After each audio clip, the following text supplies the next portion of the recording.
সুপ্রিয় দর্শকবৃন্দ, সপ্তাহ ঘুরে আবার ফিরে এলাম রাতের তারা অনুষ্ঠান নিয়ে। আজকে আমাদের স্টুডিওতে উপস্থিত হয়েছেন এমন দুজন তারা যারা আসলে সত্যিকারের তারা। প্রথমে একজনের সাথে পরিচয় করে দিচ্ছি আপনাদেরকে। তিনি হচ্ছেন একটি গানের কলি বলি, ও প্রিয়া ও প্রিয়া তুমি কোথায়, যেই গান টেকনাফ থেকে তেতুলিয়া যদি আমরা বলি, গান শুনে এমন কোনো শ্রোতা নেই যে গানটি সম্পর্কে জানে না। এবং ওই সময়টি আপনারা সবাই বুঝতে পারছেন আমি কার কথা বলছি। আমি আসিফের কথা বলছি। যে আসিফ একটি গান দিয়ে শুধু একটি অ্যালবামকে বাজিমাত করে ছাড়েনি, পুরো অডিও ইন্ডাস্ট্রিকে সে ঘুরিয়ে দিয়েছিল, যার উপর তখন লগ্নি হয়েছিল লক্ষ লক্ষ টাকা, যাকে ঘিরে অনেক অডিও প্রযোজক নতুন করে স্বপ্ন দেখেছেন, যাকে নিয়ে এক একটা স্টেজ শোতে গেলে লাখ লাখ মানুষের সমাবেশ হতো, দেশে বিদেশে যিনি মাত করে ফেলেছিলেন সেই আসিফ সেই দিন থেকে আজকে পর্যন্ত এখনো গান করছেন। তাকে আমরা আজকে এখানে আমন্ত্রণ জানিয়েছি। আসিফ, আপনাকে ধন্যবাদ। আপনাকে ধন্যবাদ। এবার আরেকজনের পরিচয় দিই, যিনি নিজে তারা, পুরো পরিবারের মধ্যেই তারা। একটি তারকা পরিবারের আরেক তারা আখি আলমগীর। বাবা অভিনেতা, পরিচালক, চলচ্চিত্র ব্যক্তিত্ব আলমগীর, মা খসরুর আলমগীর। ছোট থেকেই একটি সংস্কৃতি পরিবারের মধ্যে থেকে বড় হয়ে উঠেছেন। দেখেছেন খুব কাছে থেকে বাবাকে, দেখেছেন মাকে, এবং সেখান থেকেই টুংটাং করে হলো অভিনয়, তারপর গান, এবং সেই গানের এত ব্যাপক আকারে নিজেকে গানের মাঝে বিলিয়ে দিয়েছেন, ছড়িয়ে দিয়েছেন। দেশে দেশের বাইরে আঁকি ছুটে চলেছেন অবিরাম। আজকে আমরা কথা বলবো এই দুজন তারার সাথে, রাতের তারায় অনেকগুলো বিষয় নিয়ে। প্রথমে আসিফের কাছে একটা বিষয় জানতে চাই। আসিফ, আপনার আগমনটা হয়েছিল, আপনি এলেন, দেখলেন, জয় করলেন। প্রত্যাশা ছিল অনেক বেশি, প্রত্যাশা পূরণ করেছেন, একটির পর একটি অ্যালবাম উপহার দিয়েছেন। আমি নিজে যদি দেখি, আমার ঘরে আমি দেখেছি আমার এক আত্মীয়কে, যদি আমি ভুল না করে থাকি তখন সে ইন্টারমিডিয়েট পড়ে, পরীক্ষার 3 দিন আগেও সে আসিফের গান ছেড়ে দিয়ে অঙ্ক করছিল। তো বাবা এসে বলছিল, ঘরের মধ্যে বিশাল পোস্টার ছবি দেখে সে আমার তার আরেক বোনকে বলছিল, তোর বোন কি পড়াশোনা করে নাকি একটা ছেলের ছবির দিকে তাকিয়ে থাকে। এরকম একটা অভিজ্ঞতা আমার থেকে আমি শেয়ার করলাম। আচ্ছা, আবার প্রশ্নটা হচ্ছে, যে অবস্থানে আসিফ যতটা উঁচুতে উঠেছিল, সেই অবস্থান থেকে আসিফ কি ততটাই নেমে গিয়েছে? ওঠানামা ব্যাপারটা নিয়ে আমি মোটেও বিশ্বাস করি না, কারণ গান হচ্ছে এমন একটা জিনিস, যিনি 100 বছর আগে 60 বছর কে এল সাইকেল যে গানটা গেয়েছিলেন সেটা কিন্তু আমরা এখন শুনি। কিশোর কুমার, মোহাম্মদ রফি জীবিত না, কিন্তু আমরা গান শুনি। তো গানের ব্যাপার উত্থান পতন না, এটা হয়তো ফিল্মে নায়ক নায়কের ক্ষেত্রে হতে পারে। আর আমার যে ক্যারিয়ারের যে ব্যাপারটা, আমি শুধুমাত্র গান গাই এবং গান গেয়ে টাকা ইনকাম করি, এটা আমার মূল কাজ না, কিন্তু এটা আমার পেশা। পাশাপাশি কিছু ইন্ডাস্ট্রিয়াল অসঙ্গতি আছে সামাজিক, যেগুলো আমাদের ইন্ডাস্ট্রিতে, যেমন এখন শাম্মী আক্তার অসুস্থ, ওনার ক্যান্সার হয়েছে, চিকিৎসার জন্য মোটামুটি ভিক্ষাবৃত্তি আর কি, আমাদের সাবিনা পাকে ভিক্ষাবৃত্তি বলবো আমি, কারণ আমাদের দেশে একটা অমোঘ নিয়ম ছিল আগে যে শিল্পীরা না খেয়ে মারা যাবে, এটা স্বাভাবিক। তারপরে শিল্পীরা ড্রাগ এডিক্ট হবে, এটা বা একজন দুজন খাবে, সবার নাম বলবে, এটা স্বাভাবিক। এখন যেটা নতুন নিয়ম হচ্ছে সেটা হচ্ছে প্রোপাগান্ডা, প্রচারণায় বিয়ে শাদী করবে 3-4টা, এরকম একটা স্বাভাবিক হয়ে গেছে ব্যাপারটা। তো আসলে শিল্পীরা কিন্তু সব কাজ একভাবে করে না। যে সাকিব খানের পেমেন্ট যখন 35 লক্ষ টাকা হয়, তখন রুনায়েলের পেমেন্ট কিভাবে 8,000 টাকা হয়? 40 বছর ধরে তিনি তার পেমেন্ট প্রমোশন নিয়ে আসেন 8,000 টাকায়। একটা চেইন অফ কমান্ড থাকতে হবে। এবং আজকে আমি 3 বছর যেই আপনি পতনটার কথা বললেন, এই পতনের কারণে আজকে আমার পেমেন্ট হচ্ছে 30,000 টাকা, এবং রুনাপাড়া 25,000 টাকা পেমেন্ট পাচ্ছেন, এন্ড্রু কিশোর 15,000 টাকা পাচ্ছেন। হয়তো আমি ধন্যবাদ আসিফ, আপনি একটা সরল স্বীকারোক্তি দিয়েছেন, কিন্তু এখানে একটা কথা বলি।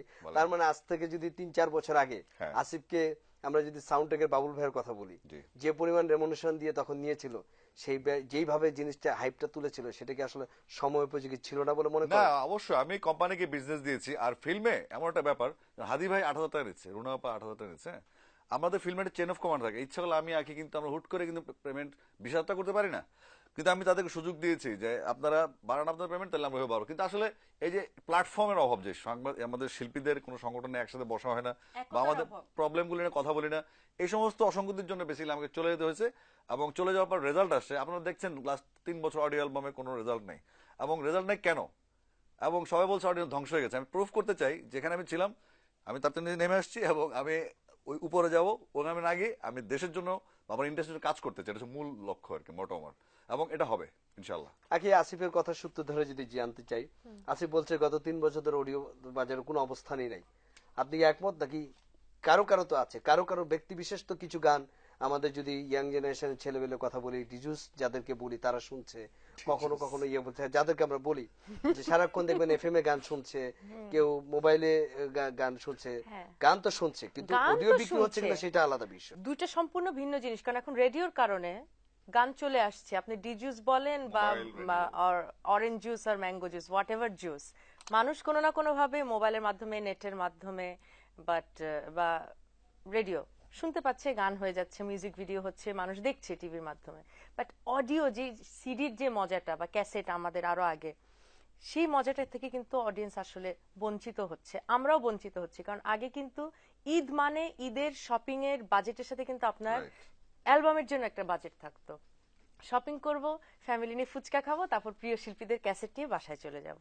এই জিনিসটা, এই মজাটা কিন্তু সবাই মিস করছে for piracy or what ever reason.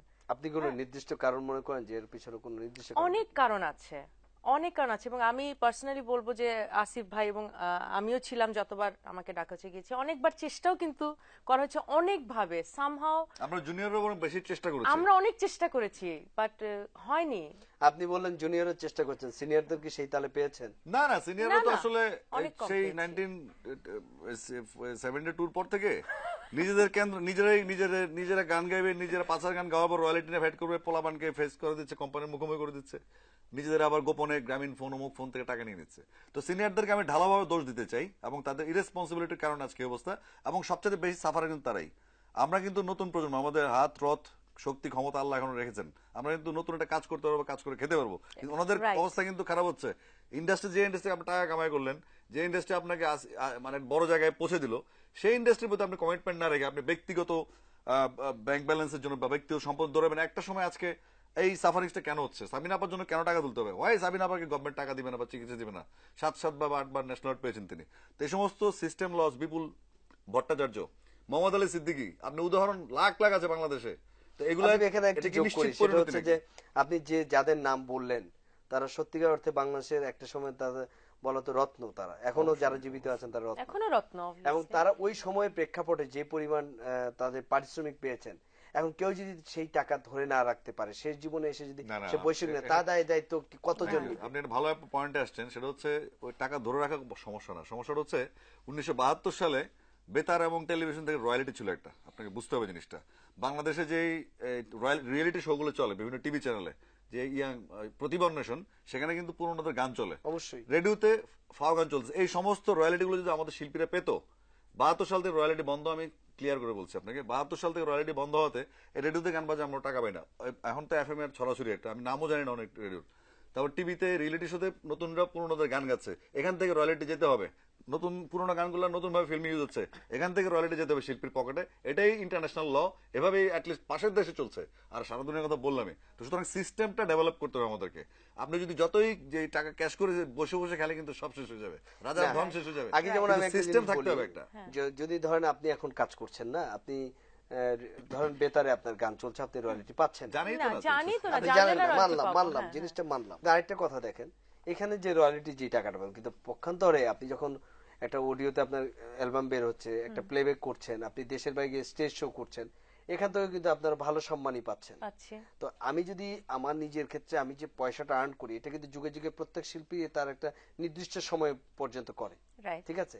এখন সে যদি ওই সময়টা নিজের অর্থনৈতিক বিষয়টা না ধরতে পারে, কিন্তু একটা সময় যাওয়ার পর তো সবারই কর্মক্ষমতা তার থাকবে না, সে কাজের সময় থাকবে না, তার চাহিদা তো কমে যাবে, তখন তো তার লাইফটা তাকে এইভাবে না চিন্তা না, করতে আপনি হবে। কি চিন্তা করলে হবে না? আমরা যারা সিনিয়র আর্টিস্টদের কথা বলছি, তারা যখন যে পরিমাণ ইনকাম করতো, যে পারিশ্রমিকটা পেত, তার 3, 4, 10 গুণ আমরা একটা স্টেজ শো করে পাই এখন, পাচ্ছেন, কিন্তু এখন টাকার মান তাই না? কিন্তু সো সেই উনাদের সেই তুলনায় টাকার আগের মান মতো টাকার না, মান না নাই। হলেও আমরা সেই কাজ মানের আগে তো চেয়ে কাজ অনেক কম বেশি ছিল না, এখন পাচ্ছি, 24টা টিভি চ্যানেল, তখন টিভি তাই ছিল না? একটা তাদের রেডিও কাজও টিভি। কম ছিল, তাদের কয়টা আমাদের সিনিয়র আর্টিস্ট কতজন দেশের বাইরে কতগুলো শো করেছে, কিভাবে করেছে? সরকারি আসিফ, আপনি সরকারি এখন যে সফর। দামে ফ্ল্যাট কিনেছেন, আমাদের সিনিয়ররা কিন্তু তার 4 ভাগের এক দামে না, আমার কথা কিনতে হচ্ছে পারতেন। আপনাকে এটা যে বুঝতে হবে যে ফিল্মের গানে যদি সাবিনা আপা আগে থেকে 200 টাকা দিয়ে শুরু করে, Right. যদি 8,000 কে আটকায়, তাহলে ফিল্মে মাসে কয়টা গান গায়? ওনার স্টেজ শো কত? উনি তো গ্ল্যামারাস গায়িকা না। ওই সময় উনি 200 হচ্ছেন- টাকার মূল্য অনেক বেশি। না ওই সময় আজকের আমরা আটটা ওই সময় যাচ্ছে। তুলনামূলক গেলে আমাদের প্রফেসর আবুল বারাকা যাইতে হবে, তাহলে স্ট্যাটিস্টিক্স করতে হবে একটা। কিন্তু আমরা ওখানে যাচ্ছি না। আমরা যেটা বেসিক্যালি বুঝি সেটা হচ্ছে সিস্টেম লস। আপনাকে যতই আমরা তর্ক করি, আমাদের একটা সিস্টেমের গোড়ায় যেখানে গলতটা আছে সেখানে পৌঁছতে হবে, সেটা হচ্ছে রয়্যালিটি এবং শিল্পীদের ন্যায্য যে পাওনাটা, এটা তো ন্যায্য পাওনা। আমার হক। আমি গানটা গেয়েছি, এই গানটা 40 বছর বাজছে, এখান থেকে আমার রয়্যালিটি দিতে হবে। সারা দুনিয়ার নিয়ম, এটার বিরুদ্ধে গেলে লাভ নেই। আখি, আপনাকে একটা প্রশ্ন জানাবো। আসিফ আপনার খুব ভালো বন্ধু, একসাথে আপনারা বিভিন্ন জায়গায় শো করেন। এখন আসিফকে অনেকে বলে খুব মুখে কোনো কথা আটকায় না, খুব সহজে যখন যেটা মনে আসে বলে ফেলে। একদিক এর জন্য হয়তো বা তাকে অনেক সময় নিন্দুকের কথাও বেশি শুনতে হয়, আবার তার যারা ভক্ত বা বন্ধু তারাও এটা পছন্দ করে। আসিফের পুরো দিকটার মধ্যে আপনার কোন জিনিসটা সবচেয়ে বেশি ভালো লাগে, কোন দিকটা বেশি খারাপ লাগে? আসিফ ভাইয়ের সাথে আসলে সম্পর্কটা অনেক চমৎকার, সত্যি কথা। এটা শুধু প্রফেশনাল সম্পর্ক বলে এটাকে ছোট করে ফেলা হবে। এখন প্রফেশনের সম্পর্কটা প্রফেশনের বাইরেই, সেই সম্পর্কটাকে আমি মনে করি জেনুইন। সেটা হচ্ছে যে আপনি রাত 3টার সময় ফোন করে আমি যাকে পাবো একটা প্রয়োজনে, সেই পার্সনটা আমি মিডিয়াতে আসিফ ভাই মনে করতে পারি। হ্যাঁ, যে আমার পাবো কেন বাবা? ঝামেলার জন্য নাকি ভালোর জন্য? ভালোর জন্য, অবভিয়াসলি না, আপনাকে ঝামেলা করার জন্য না। আমি ঝামেলায় পড়ে আপনাকে পাবো, ঠিক আছে না? দর্শক মিস ইন্টারপ্রেট করতে পারে। কোনোভাবে মিস ইন্টারপ্রেট করবে না, কোনোভাবে না। করলে এতদিন আপনাকে আর আমাকে নিয়ে অনেক স্ক্যান্ডাল ছাপা হয়ে যেত। সেই কোনো সুযোগ নাই। এটা বাংলাদেশ ভেঙে বলতে না, সমস্যা হচ্ছে। তাই আমি জানতাম আমাদের অডিয়েন্সরা এখন ডিজিস কারণ হচ্ছে অডিয়েন্স। আসিফকে নিয়ে আগে আরো এক দুই আছে, জনের ব্যাপক সাথে আছে তো। এগুলো নিয়ে আলোচনা আছে, তো এই কারণে আসিফ নিজেকে ক্লিয়ার করতে চাচ্ছে। ওই দর্শকের আলোচনা আমি clear থাকাটা আছি। ওটা পার্ট অফ দি গেম, এটা না থাকলে আবার প্রবলেম, এটা একটু থাকতেও হবে। But that's okay. না, যেটা হয় যে আমি বলছি যে বন্ধু হিসাবে যেটা একটা মানুষের প্রবলেমে বিপদে পড়ে আমি কাকে ফোন করবো? আসিফ ভাইকে ফোন করতে পারবো, এরকম একটাই, বা একটা সাজেশন, আচ্ছা বলেন তো আসিফ এটা করা যায় কিনা, এরকম কিছু মানুষ থাকে না, উনি তাদের মধ্যে একজন আমার জন্য। আর অ্যাজ এ পার্সন উনি, হ্যাঁ, যে ঠোটকাটা সবকিছু মুখের উপর বলে দেয়, আমি এটা খুব এনজয় করি, আমার এটা খুব ভালো লাগে। কারণ আমাদের আমরা যে যতই বলি আমরা অনেক মডার্ন হয়ে গেছি বা যাই করি, সোসাইটি চেঞ্জ হয়ে গেছি, সোসাইটিতে আমাদের এখনো একটা বন্ডেজ আছে। একটা বন্ডেজ কি, যে একটা মেয়ে চাইলেও অনেক কিছু বলতে পারবে না, বাট একটা ছেলে একটা গালি দিয়ে কথা বললে শুনতে মজা লাগে, একটা মেয়ে গালি দিয়ে কথা বললে মেয়েটা বাজে মেয়ে।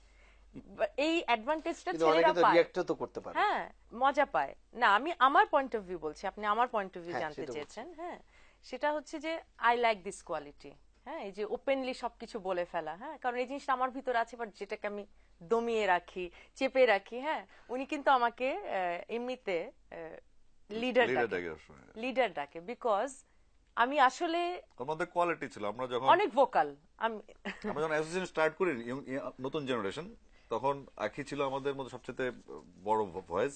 এবং তখন থেকে আমি দেখলাম যে না, এই মেয়েটার মধ্যে, আখির মধ্যে, ও ক্যারিয়ার আমার বড়, বয়স আমার ছোট, কিন্তু আমরা সম্পর্কটা এমন হয়ে গেছে, ওর মধ্যে লিডারশিপ একটা আছে, মানে যারা সে পজিটিভ ভাবতে শিখেছে, যেটা ওর সাথে আমার মিলে আর কি। আসিফ, আমরা আরো কথা শুনবো, আমাদের আড্ডাটা অনেক জমে উঠেছে। প্রিয় দর্শক, আপনারা আমাদের সঙ্গেই থাকুন, ছোট্ট একটি বিরতির পরে ফিরে আসছি আবার রাতের তারা অনুষ্ঠান নিয়ে।